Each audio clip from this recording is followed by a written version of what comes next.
बोल रही लिख रही है कि मेरे पति मेरा यूज के लिए सिर्फ होगी। जिसका जो मन करे, जिनको उनका जो मन करेगा करेंगे, हम नहीं रोक सकते हैं, लेकिन तो ज़िंदगी के हर एक मोड़ पर उनके साथ खड़े रहेंगे। हेलो दोस्तों, नमस्ते, प्रणाम। कैसे आप लोग? आयु जहाँ भी होंगे, जैसे भी होंगे, अच्छे होंगे, स्वस्थ होंगे, मस्त होंगे, अपने अपने काम में व्यस्त होंगे। तो मैं अभी सुबह वीडियो, शॉर्ट वीडियो 4, 5, 7 जो भी आप लोगों ने देखा ही होगा, बना के काम से चला आया और मम्मी के पास फ़ोन किया था, शबनम के पास भी फ़ोन किया, लेकिन जानकी के पास भी फ़ोन किया तो शबनम का भी नहीं उठा, जानकी का भी नहीं उठा फ़ोन। और उसके बाद में काम पर चला गया, जो कि देखिए अभी मेरा हाथ ये गंदा है, पता चल रहा होगा। और देखिए इधर लड़का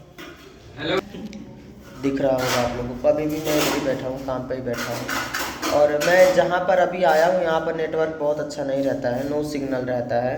तो नीचे मतलब काम कर रहा हूँ, तो अगर कॉल आता है या किसी को कॉल करना होता है या वीडियो बनाना होता है तो मेरे को छत पर आना पड़ता है या सड़क पर जाना पड़ता है, क्योंकि ये पता नहीं छोटे से ही मार्केट में थोड़ी सी जगह पे नेटवर्क नहीं रहता है। तो शबनम का ब्लॉग देखा मैंने और बहुत बुरा लगा देख करके। समझ में ही नहीं आया कि वो ऐसा क्यों बोल रही है कि व्यूज के लिए, मतलब बोल रही है कि मेरे पति मेरा व्यूज के लिए। मैंने सपने में नहीं सोचा था कि ऐसा मतलब सुनना पड़ेगा, देखना पड़ेगा, ऐसा दिन आएगा। तो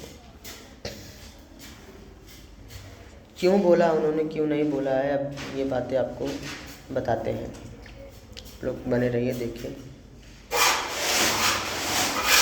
मैं आया था उनको वैष्णो माता लेकर के यहाँ दर्शन करवाने के लिए। और मैं जहाँ यहाँ 3-4 साल से रहता था, पहले ही रहता था शादी के पहले, तो ये बहुत अच्छे मेरे दोस्त हैं, हालांकि मेरे से उम्र में बहुत बड़े हैं। तो लेकिन दोस्ती हो गई है रहते रहते। हालांकि मेरे एरिए के भी नहीं है, बिहार के हैं। तो उन्होंने बोला कि मुझे 12 तारीख को घर जाना है, मेरा काम नहीं ख़त्म हो रहा है और मेरे घर में शादी है, मेरे पटीदार में किसी की, मेरे बगल में पड़ोस में किसी की। तो मेरे से उन्होंने ये नहीं बोला कि तू रुक जा मेरा काम करवा दे, बस उन्होंने एक भाई होने के नाते, एक बड़े भाई की तरह एक छोटे भाई से अपना दुख बताया कि मेरे को ये समस्या है। और बहुत सारे लोग इनके पास भी है, लेकिन तो ये बुरे वक्त में कोई साथ नहीं देता। और बहुत सारे लोग मेरे भी जान पहचान वाले जम्मू में है, लेकिन तो जब मैं यहाँ आया तो चाहे अच्छा चाहे बुरा, दोनों बाहें फैलाकर मेरा स्वागत इन्होंने ही किया। भाई तू आजा, चाहे जितने भी लोग हैं, मैं हूँ तेरे। मैं आया और जब मेरे को ये बात पता चली कि जो है क्या बोलते हैं कि इनको दिक्कत है, इनको घर जाना है, क्या परेशानी नहीं है, वो तब साइड कर दीजिए। हम लोग आए इनके घर, एक दिन मतलब रूम पर नहीं, पहले आ रहा था लेकिन मैंने रूम खाली कर दिया था, वो भी शबनम के बोलने पर ही मैंने खाली किया था। कि क्या मतलब बोली थी कि आप शहर मत जाना, मेरे साथ ही रहना, क्योंकि मेरे को आगे पीछे कहीं भी लेकर के जाना होगा, वीडियो बनाना होगा, मैं अकेले नहीं बना पाऊँगा। ठीक है, वो भी हद तक अपनी बात की बात ठीक थी, सहमत हूँ उनकी बात से कि सही है। क्रिएटर उन लोगों की लाइफ एक जगह बैठ के नहीं चलती है, वीडियो बनाना पड़ता है, कभी कोई शादी में बुला ले, कहीं कुछ कोई कर ले, जाना पड़ता है, मिलना पड़ता है सब लोगों से। तो इसीलिए मैं ठीक है, ऐसे भी ठीक है। और बोलती हम दोनों लोग मिल के काम करेंगे तो दिक्कत नहीं होगा कभी घर आपको शहर जाने का। मैंने ठीक है। उसके बाद से मैंने यहाँ पे रूम खाली कर दिया। अब हम लोग आए थे, मेरी दीदी आई थी बड़ी, मेरे जीजा जी आए थे, उनके 2 बच्चे आए थे, हमारे एक सरोज बाबू एडिटर वो भी आए थे, मेरा विशाल आया था, जानकी आई थी, अलका बहनी आई थी, मेरी मम्मी आई थी, हम थे, शबनम थी। टोटल मिला के 9, 10, 11 लोग थे। और उसके बाद से आए हम लोग एक दिन इनके रूम पर। जिस दिन आए उस दिन जो है सुबह में आ गए थे, रहे उसके कल भर जो है हम लोग निकले खा पी बना के। आपको पता है इस टाइम हर चीज़ महंगा हो गया, गैस सब्जी हर चीज़ शहर में महंगा हो गया है। कैसे कोई सर्वाइव करता है मुझे पता, लेकिन बेचारा सब कुछ खर्चा अपने जेब से देखे हैं वो। मेरे को 1 रुपया भी नहीं लगाने दिए हैं। बोले हैं कि तेरा परिवार है तो मेरा भी परिवार है, जैसे तेरी माँ है वैसे मेरी माँ है, जैसे तेरी बहन है मेरी भी बहन है, तेरी भगनी है मेरी भी भगनी है। मेरी अंजल को बहुत प्यार करते हैं, बहुत मानते हैं वो। तो उसके बाद से हम लोग उस दिन रहे, हम लोग जिस दिन आ रहे थे उस दिन भी वो छुट्टी किए, और जिस दिन हम लोग वैष्णो माता गए उस दिन भी छुट्टी किए। उसके बाद हम लोग एक दिन वैष्णो माता में लगाए, 3 दिन हुआ। फिर हम लोग वहाँ पे आए चौथे दिन, उस दिन भी छुट्टी किए, उस दिन आराम किए।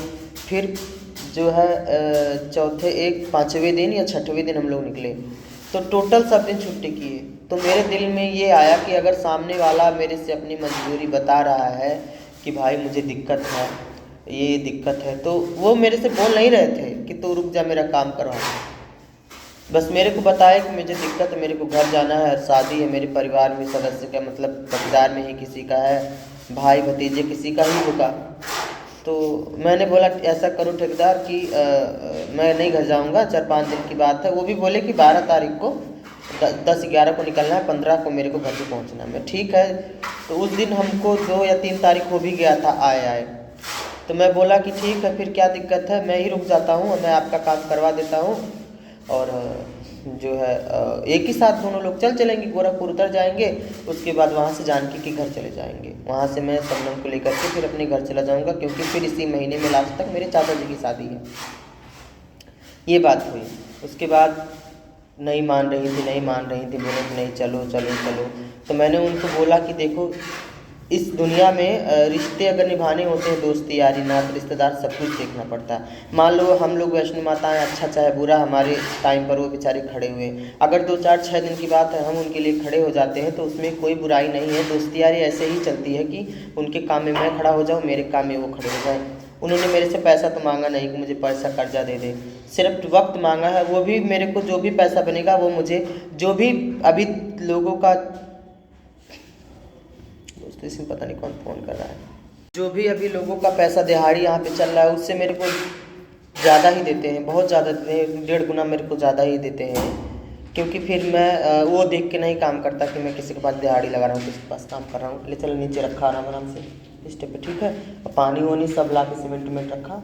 अरे तो मैं बोला ठीक है मैं करवा देता हूँ। तो हम लोग गए, मैं उसी वजह से मैं रुक गया। और उस दिन शबनम बहुत रो रही थी, मेरे को भी दिल नहीं कर रहा था जाने के लिए। और उस दिन मैं ब्लॉग में भी बोल दिया था आप लोगों से दोस्तों, नीचे बहुत सारा आवाज़ आ रहा था।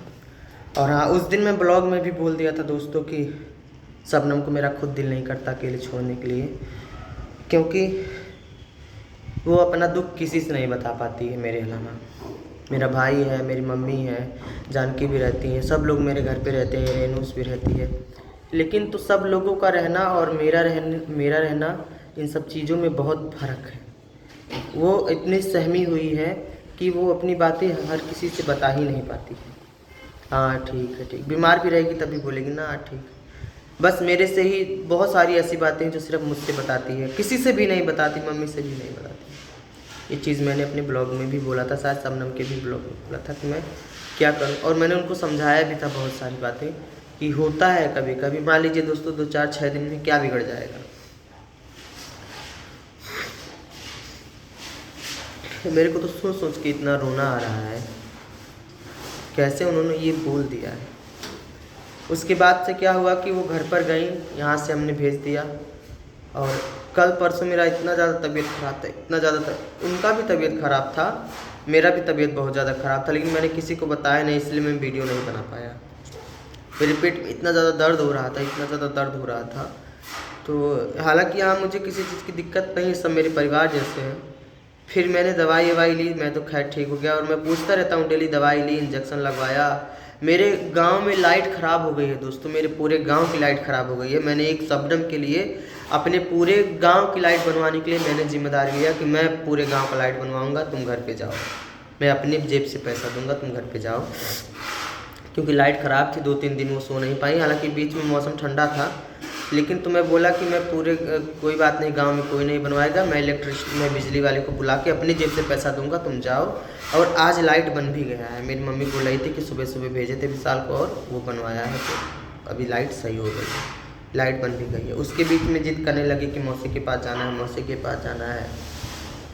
तो पहले मैं बोला था जानकी से कि जानकी वैष्णो माता से रिटर्न आएंगे, 2-3 दिन रुक के तुम्हारे घर पे चलेंगे हम लोग एक साथ, क्योंकि जानकी का गेहूँ काटना था, तो फिर मतलब जानकी को लेके आना था, इसीलिए तो बोले चलो इसी बहाने शबनम का दिल भी थोड़ा हो जाएगा।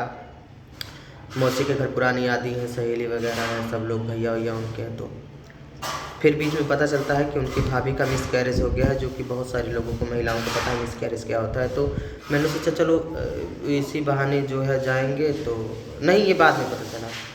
तो मुझे पता चला कि मिसकैरेज हो गया, तो मैंने बोला कि ठीक है तुम अकेले चली जाओ, मतलब शबनम की, उनकी जानकी के साथ चली जाओ और रेनू के, विशाल के साथ। तो फिर सब लोग बोलने लगे, सब क्या, मेरी रेनू भी बोली, मम्मी भी, सब लोग बोले कि भैया अभी उनका शादी हो गया है, उनको अकेले नहीं कहीं भेजने लायक है, क्योंकि शादीशुदा है, घर का एक सदस्य जरूर जाना चाहिए। तब तो जानकी के साथ विशाल का इतना बनता नहीं है, इसलिए विशाल तो जाने से रहा, और वो जाएगा भी नहीं दोस्तों, जाता तो एक दिन से ज़्यादा नहीं रहता। तो मैं बोला ऐसा करो, आप मत जाओ, जानकी को भेज दो। और वो बाबू चाह रहे थे, अलका बहन जा रही थी, मैं भिजवा दूँगा विशाल से, और आप मत जाओ, आप घर पर ही रह जाओ। उसके बाद से फिर रोने लगी। उस दिन पूरा दिन रोई है वो, पूरा दिन आप लोग वीडियो में देखे होंगे, रोई है। क्यों? और उस दिन स्टोरी भी लगाई है, मुझे कोई नहीं समझता है, ऐसा है वैसा है, ये है वो है, खूब जो भी उनको दिल में आया कि है। मैं नहीं इतना ध्यान दिया क्योंकि मैं बाहर था, इसलिए मैं सोच रहा था कि जो है मेरा दिमाग ना डिस्टर्ब हो। उसके बाद से फिर मैं बोला ठीक है मम्मी, इतना वो रो रही है, बोल दो। मम्मी बोले तू क्यों बार बार रुलाता है इनको, जो उनका मन करे करने दे, जाने दे, रुलाया मत कर। क्योंकि मेरी मम्मी हमेशा बोलती है उनके माँ बाप नहीं है, जब वो रोती है तो मेरा कलेजा फट जाता है, इसलिए वो जो करने के लिए बोले उसको करने दो, लेकिन रोने मत दिया।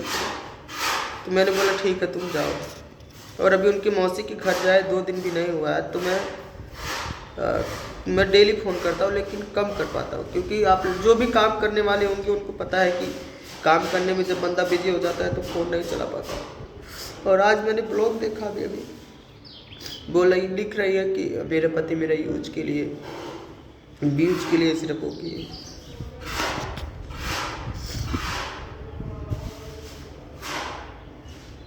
मैं पूरी दुनिया से लड़ गया, मेरा इतना लोगों ने बुराई करा, इतना मुझे लोगों ने इतना मांस में चाहे इधर उधर, जो नहीं था मुझे भी गाली दी, मेरी बहन को भी गाली दी, मेरे परिवार को भी गाली दिया लोगों ने। जिनका मुंह नहीं देखना चाहिए था उनका क्या क्या नहीं देखा मैंने, जिनकी कोई औकात नहीं, कोई लेवल नहीं, उनके भी मुंह मुझे लगना पड़ा इनके लिए, स्टार्टिंग से लेके आज तक। और उसका सिला ये मिला व्यूज का, बिना व्यूज नहीं चलता क्या? मैंने पहले भी बोला था कि हम किसी से भी शादी करेंगे, हम चला लेंगे वीडियो। मेरा वैसे भी तबीयत खराब देखे मेरा सब मुंह फूला फूला हुआ है, मेरे को डॉक्टर को दिखवाना है। अभी भी मैं काम पर ही आया हूँ, लेकिन जब मेरा नेटवर्क नहीं है, जब मेरे पे नोटिफिकेशन आया है ब्लॉग का, मैंने देखा है क्या हुआ है क्या नहीं हुआ है। अब मैंने पूरा ब्लॉग देखा है। बस मुझे इस बात का दर्द है, ये बोलते हुए कैसे उनकी आत्मा कैसे गवाही दे दे कि ये आप बोलो। मैं एक एक मिनट जो है इंस्टा पे हो गया चाहे यूट्यूब पे हो गया उनको देखता रहता हूँ। मुझे जब लगता है, रात में बोली, मेरे रात को भी अभी कॉल किया था, बोल रही है कि मेरा तबीयत ख़राब है, हम सो रहे हैं। तो हम बोले जब तबीयत ख़राब है तो ऐसा करो आप सो जाओ। मैंने ये भी बोला आपने फ़ोन नहीं किया, तो बोले मेरी तबीयत ख़राब। मैंने ठीक है, तो तबीयत ख़राब है सो जाओ। इस टाइम भी मैंने फ़ोन किया, बोलने मेरी तबीयत, इस टाइम तो लगा नहीं है, कल मैंने फ़ोन किया था।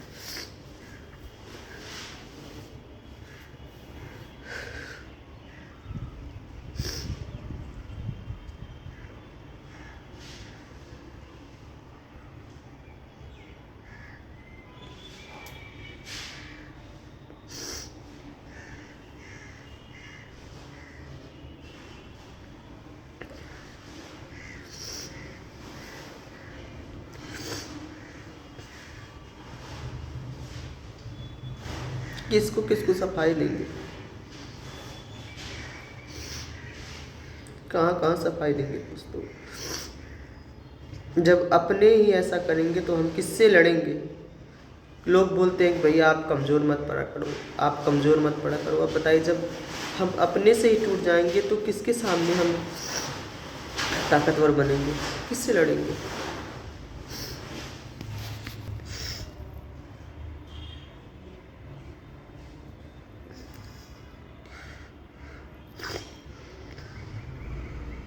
मैंने बहुत सारी बातें बर्दाश्त कर ली है इनकी, हमेशा अपने परिवार वालों को बोलता हूँ, तुम लोग मत कुछ बोला करो, तुम लोग कुछ मत बोला करो, कुछ मत बोला करो।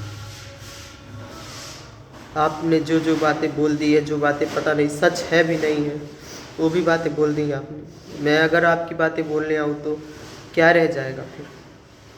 आपकी नहीं कमियां हैं, आपके अंदर भी बहुत ज़्यादा कमियां हैं, लेकिन आपके अंदर जो कमी है वो मेरे परिवार वाले बचपना समझकर माफ़ कर देते हैं। मैं बचपना समझकर माफ़ कर देता हूँ। हाँ, मैं डांटता हूँ, मैं बोलता हूँ हर एक चीज़ के लिए। बोल रही हैं कि मुझे सजने संवरने के लिए बोलते हैं, मैं क्या ही गलत बोल देता हूँ। तुम्हारे पास चीज़ें नहीं है, तुम्हारे पास मैं ख़रीद के नहीं देता हूँ। ठीक है, तुम्हारी तबीयत ख़राब है, मैं समझता हूँ तबीयत ख़राब है, सबकी तबीयत ख़राब होती है। बस मैंने इतना ही बोल दिया था दोस्तों कि आप जितना सच संवर के रहेंगी, आपको उतना ही लोग प्यार से देखेंगे, अच्छे से देखेंगे, बोलेंगे हाँ ठीक है, अच्छे से है। क्योंकि शादी के अब 2-4 महीने 6 महीने भी नहीं हुआ, जो भी देखेगा बोलेगा लगता है कि खुश नहीं है। एक कहावत है कि औरत जितनी सच संवर के रहती है, उसका चेहरा जितना ही खिला रहता है, उससे पता चलता है उसकी ससुराल में कितनी कदर है।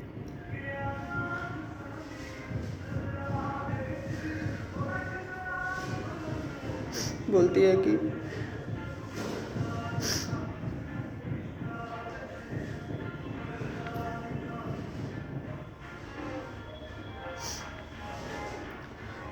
मेरी मम्मी ने कभी उनको अपनी बेटी से अलग नहीं समझा है।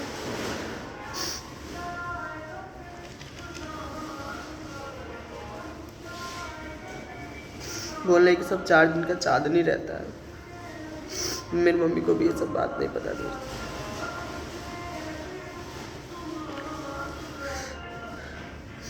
अगर ये मस्ती आप कर रही हैं तो इतना गंदा मस्ती मत करिए, क्योंकि मैं आगे से ही बहुत ज़्यादा टूट गया।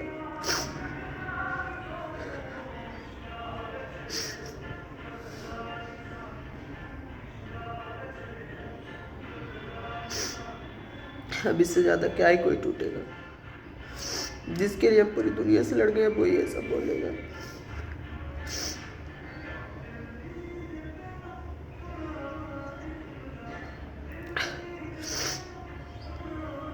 चलिए दोस्तों, ठीक है, जिसका जो मन करे, जिनको उनका जो मन करेगा करेंगे, हम नहीं रोक सकते हैं, लेकिन तो ज़िंदगी के हर एक मोड़ पर उनके साथ खड़े रहेंगे।